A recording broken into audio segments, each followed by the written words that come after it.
ନାଳରେ ବର୍ତ୍ତନ ଉଲ୍ଟା କରିକି ଯୋଉ କଣା କରିକି ସେଥିରୁ ଗ୍ୟାସ୍ ଆଣିକି ଚା କେଟିଲିରେ ଚା ତିଆରି କରୁଛି ତାରି କସମ ଖାଇକି ମୁଁ କହୁଛି ମେଲାନି, ତମେ ମୋ ହୃଦୟରେ ବସିକି ଗଞ୍ଜେଇ ଦଳନି। ହେଇଲ ମୋ ନରିଆ ମୁଦୁଲି ଆଇଲାଣି ଲୋ ଢେର ଦିନ ପରେ ଦେଖା ମୋ ଧନର ଶୁଖିକି ଦାଢ଼ି ଗୁଡାକ ସବୁ ପାଚିଗଲାଣି। ଆଉ ବେପାର କେମିତି ଚାଲିଛି ନରିଆ ମୁଦୁଲି? କ'ଣ କହିବେ ମେଲାନି, ବଡ଼ ପରିସ୍ଥିତି ଖରାପ ଅଛି। ମୁଁ ଆଗରୁ ଲୋକଙ୍କୁ ଭୁଆଁ ବୁଲେଇ ଦଉଥିଲେ, ଏବେ ଆଉ ପାରୁନି। ମୋର ସବୁ ପ୍ଲାନ୍ ପ୍ରୋଗ୍ରାମ ଲୋକେ ଜାଣି ନେଉଛନ୍ତି, ସେଥିପାଇଁ ମନଟା ଜମାରୁ ଭଲ ନାହିଁ। ଟିକେ ହାଲକା ହେବା ପାଇଁ ଇଟାଲୀ ଆଇଛି, ତମ ସହିତ ଟିକେ ମିଳାମିଶା ହବ, ଆଉ ତାପରେ ଟିକେ ସେଲ୍ଫି ଫେଲ୍ଫି ଉଠେଇବା, ରିଲ୍ସ କରିବା, ଇନଷ୍ଟାରେ ଛାଡ଼ିବା, ଟିକେ ମନଟା ଗାର୍ଡେନ ହବ, ମୁଁ ସେଇଥିପାଇଁ ଆଇଛି ଆଉ। ଆଚ୍ଛା ନରିଆ ଡାର୍ଲିଂ, ମୋ ପାଇଁ କ'ଣ ଆଣିଛ? ଗତ ଥର ଆମେ ଯୋଉ କୁତୁ କୁତୁ ହେଇକି ରିଲ୍ସ କରିଥିଲେ କେତେ ବଢିଆ ଲାଗୁଥିଲା କୁହନି। ଫଲୋଅର୍ସ ମୋର ଗାଇଁ କିଣା ବଢିଲେ। ମେଲାନେ, ଗତ ଥର ତମେ ଯୋଉ ମତେ ଟଚ୍ କରିଥିଲ ତାହା ଆଜି ପର୍ଯ୍ୟନ୍ତ ମୁଁ ଭୁଲି ନାହିଁ।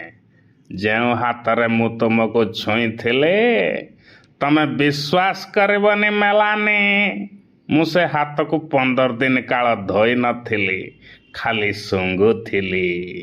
କି ବାସ୍ନା!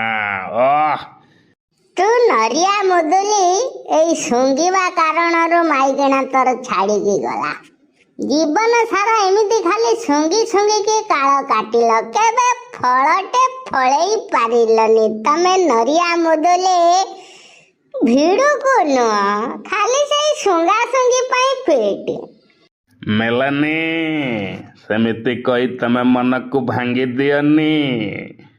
ଅନେକ ଗୋବର ଭକ୍ତ ଆଜି ବି ମତେ ବାପା ଆଉ ତମକୁ ମା ବୋଲି ମାନନ୍ତେ, ଆଉ ଇସ୍ରାଏଲକୁ ଫାଦରଲ୍ୟାଣ୍ଡ କୁହନ୍ତେ। ମୁଁ କହିଥିଲି ଲୌଡେନ ଭୋଜ୍ୟମ୍, ଏଇ ମହାମନ୍ତ୍ରଟି ମୋର ଗୋବର ଭକ୍ତମାନେ ଆଜି ବି ଜପ କରୁଛନ୍ତି। ମୁଁ ମୋର ହୃଦୟର ନିବୃତ୍ତ କଣାର ତମ ପାଇଁ ଅଶେଷ ଭଲ ପାଇବା ସହିତ ମେଲୋଡି ଚକୋଲେଟ୍ ଆଣିଛି। ଗୋଟେ ଦିଟା ଖାଇଦିଅ, ଜୀବନଟା ପୁରା ମେଲୋଡି ହେଇଯିବ। ମୁଁ ତୁମର ସେଇ ନରିଆ ମୁଦୁଲି, ତମକୁ ଆଦାନୀ ଠାରୁ ଅଧିକ ଭଲ ପାଏ। ନାଳରେ ବର୍ତ୍ତନ ଉଲ୍ଟା କରିକି ଯୋଉ କଣା କରିକି ସେଥିରୁ ଗ୍ୟାସ୍ ଆଣିକି ଚା କେଟିଲିରେ ଚା ତିଆରି କରୁଛି ତାରି କସମ ଖାଇକି ମୁଁ କହୁଛି ମେଲାନି, ତମେ ମୋ ହୃଦୟରେ ବସିକି ଗଞ୍ଜେଇ ଦଳନି, ଧର୍ମ ସହିବନି ମେଲାନି। ହେ ମିଛ କଥା। ଯେଉଁ ଦେଶ ତମକୁ ଭୋଟ ଦେଲା, ପ୍ରଧାନମନ୍ତ୍ରୀ କଲା, ସେ ଦେଶ ଏବେ ବିପଦରେ ଅଛି। ପେଟ୍ରୋଲ ନାହିଁ, ଗ୍ୟାସ ନାହିଁ, ବଜାର ରେଟ୍ ଆକାଶ ଛୁଆଁ, ଦରଦାମ ବୃଦ୍ଧି, ବେକାରୀ ସମସ୍ୟା। ତମେ ସେଠି ଲୋକଙ୍କୁ ପ୍ରବଚନ ଦେଲ ପେଟ୍ରୋଲ କମ ଖର୍ଚ୍ଚ କର, ବିଦେଶ ବୁଲନି, ଗହଣା କିଣନି, କିନ୍ତୁ ନିଜେ ଅଲାଜୁକ ପରି ଚକୋଲେଟ ଧରି ମୋ ପାଖକୁ ଚାଲି ଆସିଲ ତେଲେଇବାକୁ। ଆଦାନୀ କମ୍ପାନୀକୁ ବ୍ଲାକ୍ ଲିଷ୍ଟରେ ନ ରଖିବା ପାଇଁ। ଅସଲ ମଞ୍ଜିଟା ସେଠି। କନା ମୁଁ ତୁମକୁ ଭଲ ପାଏ, ଚକୋଲେଟ ନିଅ, ମୋ ହୃଦୟରେ ରାଜ କର। ଟିକେ ଲଜ୍ଜା ନାଗିଲାନି? ନିଜ ମାଇପକୁ ଛାଡ଼ି ଦେଇକି ପର ମାଇପ ପାଖରେ ନାଳୁଛ। ସେଦିନ ବାଇଡେନ ମାଇପକୁ ହୀରା ମୁଦି ଦେଲ, ଆଜି ମୋ ପାଇଁ ଚକୋଲେଟ ନେଇ ଯାଉଛ। ଶଳା ନାଳୁଆଟା କି ବା? ଏ ମେଲାନେ, ତମେ ମୋ ହୃଦୟରେ ଗଞ୍ଜେଇ ଦଳନି, ମତେ ନାଳୁଆ କୁହନି। ଟିକେ ଗୋରା ଚମଡ଼ା ପ୍ରତି ମୋର ୱିକନେସ୍ ପ୍ରବଳ ଅଛି, ବୁଝିଲ ନା? ମୋ ନାଁ ହେଉଛି ନରିଆ ମୁଦୁଲି। ମୋତେ କେହି ଲୋକ ଭୋଟ ଦିଅନ୍ତିନି, କେବଳ ଇଲେକ୍ସନ୍ କମିଶନରକୁ ହାତରେ ରଖି ଭୋଟ ହାତେଇ ଭୋଟ ଚୋରି କରି ମୁଁ ଜିତେ। ତେଣୁ ଲୋକେ ମଲେ କେତେ ଗଲେ କେତେ, ମୋତେ କିଛି ଫରକ ପଡ଼େନି ମେଲାନି।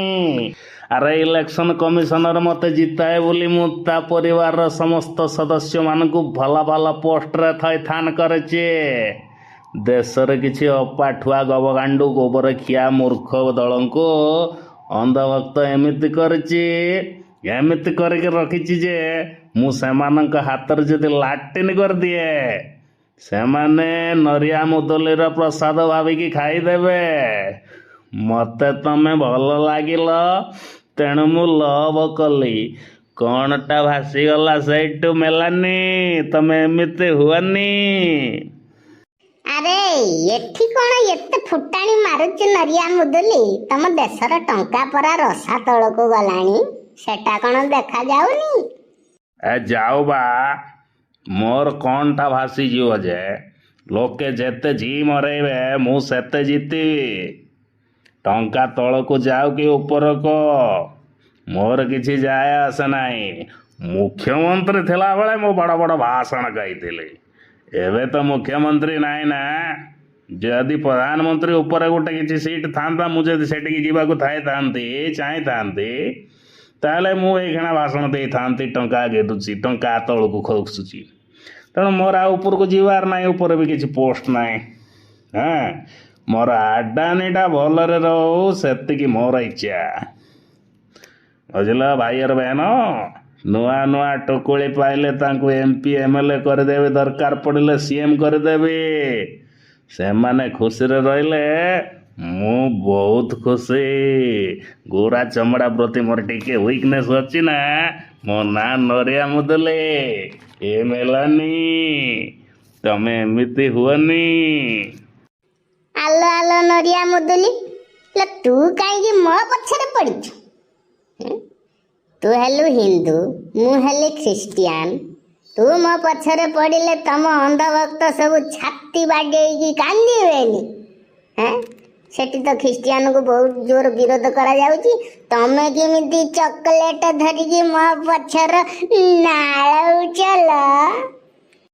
ଆରେ ମେଲାନି, ତମେ ଜମାରୁ ଅବୁଝା ହୁଅନି। ଆରେ ଅନ୍ଧଭକ୍ତଙ୍କୁ ମାର ଗୋଳି। ମୁଁ ଯେମିତି ପାଠ ପଢ଼ାଇବି ଭକ୍ତ ସେମିତି ପଢ଼ିବେ। ମୁଁ ଗୋଟେ ପାଠ ପଢ଼ାଇଥିଲି, ଗାଈକୁ ରୁଟି ଖୋଇଲା ବାଲା ଆଉ ଗାଈକୁ ରୁଟି ସହିତ ଖାଇଲା ବାଲା କେବେ ସାଙ୍ଗ ହୋଇପାରିବେନି। ସେମାନେ ସେଇଟା ମୁଖସ୍ଥ କରିକି ଚାରିଆଡ଼େ କହି ବୁଲିଲେ। କିନ୍ତୁ ଗାଈ କଟାଳି ଠାରୁ ଚାନ୍ଦା ନେଉଥିବା BJP ଆଉ ମୋତେ ନିଜର ବାପା ବୋଲିକି ମାନିଲେ। ଏଇଠୁ ଜାଣିପାରୁଥିବ ଅନ୍ଧଭକ୍ତଙ୍କର ମୁଣ୍ଡ କେତେ। ଅନ୍ଧଭକ୍ତ ହେଉଛନ୍ତି ହେଡଲେସ୍ ଚିଙ୍ଗୁଡ଼ି, ତାମାନେ ମୁଣ୍ଡ ନଥିବା ଚିଙ୍ଗୁଡ଼ି। ମୁଁ ତାଙ୍କୁ ତେଲ କଡ଼ାରେ ପକାଇକି ଯେମିତି ନଚେଇବି ସେମାନେ ଠିକ୍ ସେମିତି ନାଚିବେ। ତମେ ମୋତେ ବାହା ହୋଇଯାଅ, ତାପରେ ମୁଁ କହିଦେବି ମେଲାନିଙ୍କ ପୂର୍ବପୁରୁଷ ହିନ୍ଦୁ ଥିଲେ। ତାପରେ କୌଣସି ଅନ୍ଧଭକ୍ତ ତମକୁ ବିରୋଧ କରିବେ ନାହିଁ। କାରଣ ଏ କଥା ନରିଆ ମୁଦୁଲି କହିଛି ମାନେ ଅନ୍ଧଭକ୍ତ କହିବେ ଏଇଟା ବେଦରେ ଲେଖା ହେଇଛି। ଏମିତି କଥା? ତମେ ଇଏ ପାଣିର କି ସର ପକେଇଦବା ଲୋକ? ପଚା ମାଛ ତମେ ବିକିଦବ, ଯିଏ ସଜ ମାଛ ବିକୁଥିବ ତା ଦେହରେ ପୋକ ପକେଇ ଦେବ, ପୋକ ପଡ଼ିଛି। ପ୍ରକା 420ରେ ତମେ। ହଉ ଦେଖିବା, ବାହା ହବା ପୂର୍ବରୁ 2 ରାତି ଖଣ୍ଡେ ଟ୍ରାଏ କରିନବା। ଯଦି କିଛି ଘଟଣା ଘଟିଲା ତାହେଲେ ରିଲେସନ୍ ଆଗକୁ ବଢ଼ିବ। ନହେଲେ ତମେ ସେଇ ସଙ୍ଗାସଙ୍ଗି କରିକିରି ପଳେଇଯିବ ନିଜ ଦେଶକୁ। ସେଇ ସଙ୍ଗିକିରି 15 ଦିନ, ଗତ ଥର 15 ଦିନ ହାତ ଧୋଇଥିଲନି, ଏଥର 15 ମାସ ଖଣ୍ଡେ ଗାଧେଇବନି। ବୁଝିଲ? ସେଇ ସଙ୍ଗାସଙ୍ଗିରେ ଚଳିଯିବ ଆଉ। ଫଳ କିଛି ଫଳିବନି। ଆସିକି ବୁଢ଼ା ହେଲଣି, ଆଉ ଫଳ କେବେ ଫଳିବ? ଖାଲି ସେଇ ସଙ୍ଗାସଙ୍ଗି କରିକି ଚଳିବ, ଆଉ ଫଳ କ'ଣ ଫଳିବ? ମେଲାନେ, ଜମାରୁ ଅରାଜି ହୁଅନି, ଜମାରୁ ଅବୁଝା ହୁଅନି। ସେଇ ଶୁଙ୍ଗି ଦେଲେ ବି ଥରେ ମୁଁ ଯଦି ଶୁଙ୍ଗି ଦେବି ତମକୁ MP ଟେ କି MLA ଟେ କରିଦେବି ଆମ ଏରିଆରେ।